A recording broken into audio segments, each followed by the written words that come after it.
Okay, hi. We're just going to get right into this story. I just was scrolling through YouTube, and this popped up on my And Matt Finn is timeline. live outside Nancy Guthrie's home where we're seeing some movement. Matt, describe the scene for us.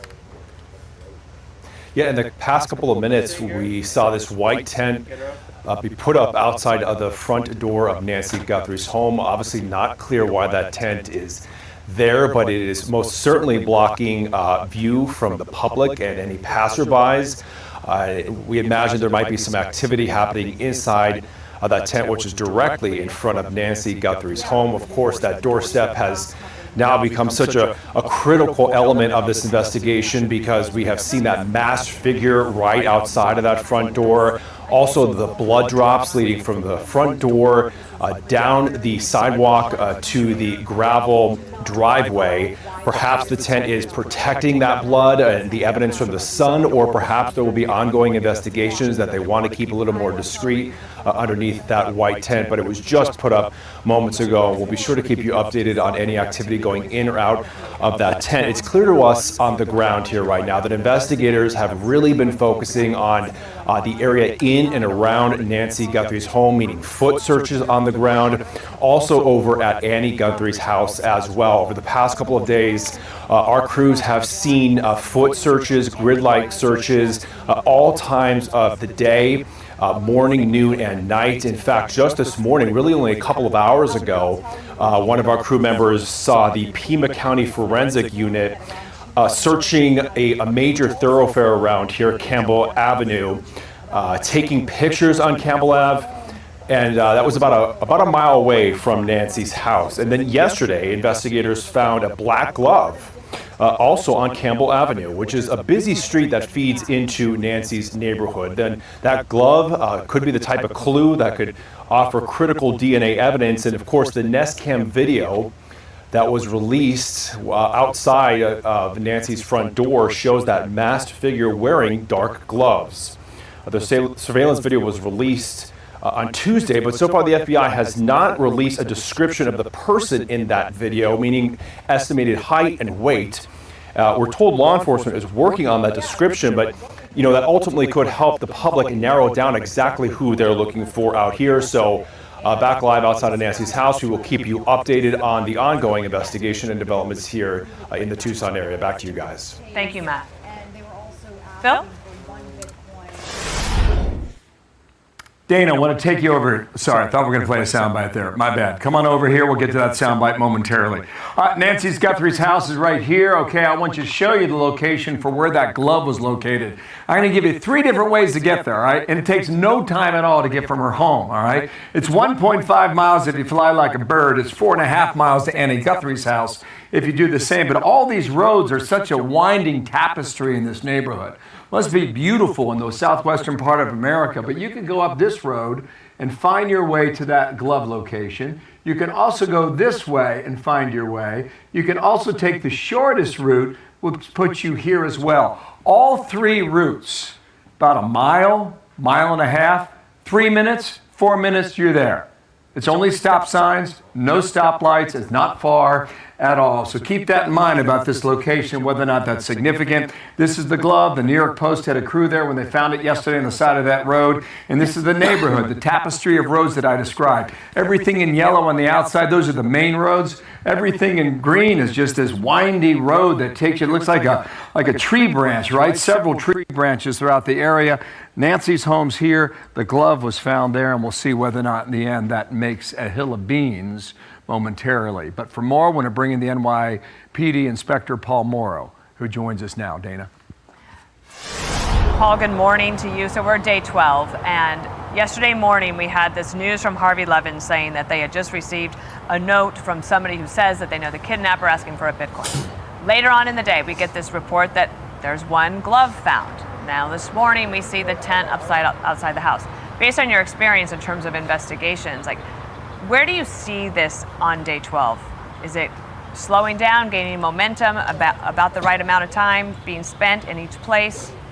Your expertise means a lot to everybody listening, so we'll turn it over to you.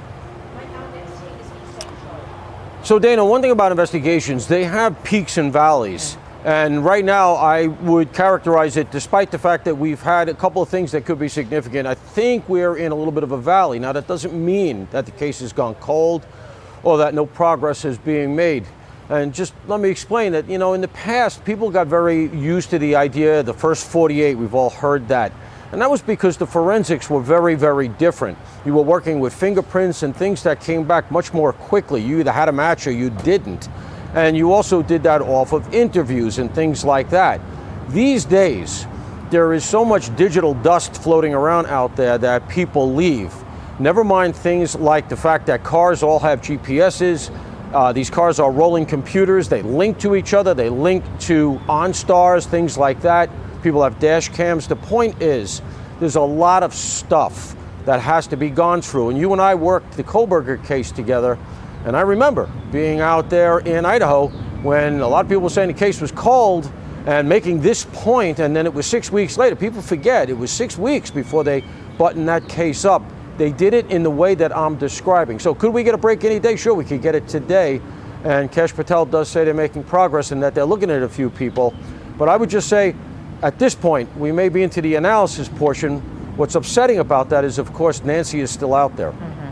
Do you have any thoughts as to why investigators seem to keep returning to Annie Guthrie's home? Yeah. I really don't. That's what I was wondering myself. They seem to be in that vicinity, and maybe a little ways off, but they always seem to come right back. I know that there have been various tips coming in. As a result, I think they're pursuing those, but I don't see it as all that significant. Click here to subscribe to the... Okay, so that is the update. They have a white tent outside of Nancy Guthrie's door now. I sure wondering what's going on. Oh my goodness. So here's the complete story. Ellie put up a tent and we don't know why. They say you have 6 minutes. I don't know what that means. The doormat should have been taken into custody, into evidence day one. It's too late. People have been tampering all over that entrance. Sad how poorly it has been handled. And that is true because in one of my other videos, I found out that they did not even put up a crime scene tape. They didn't tape off the area. And within a couple hours, they returned their possession of the house back to the family. So evidence could have easily have been lost. It doesn't seem like it was handled professionally at all. Okay, it makes sense, the tent, because it's a circus. White tent setup signifies the presence of a deceased person, used to shield the body from view and protect the crime scene. That's what I thought also, but I don't see any emergency vehicles. I don't see a coroner there. The only thing we have up is a white tent. So possibly that the body never left the house. They found the body somewhere in the house, and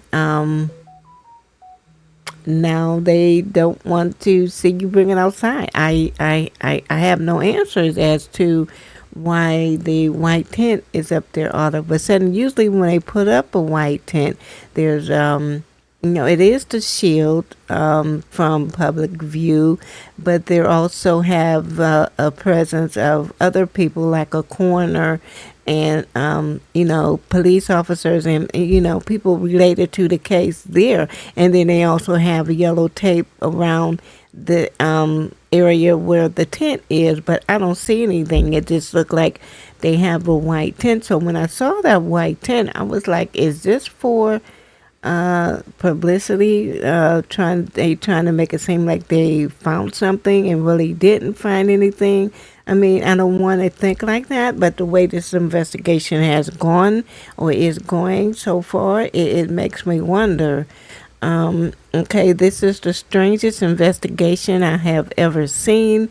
A lot of this should have been done from day one, absolutely. And then some more. Oh, it's a circus tent. It's a Barnum and Bailey show for the last 12 days.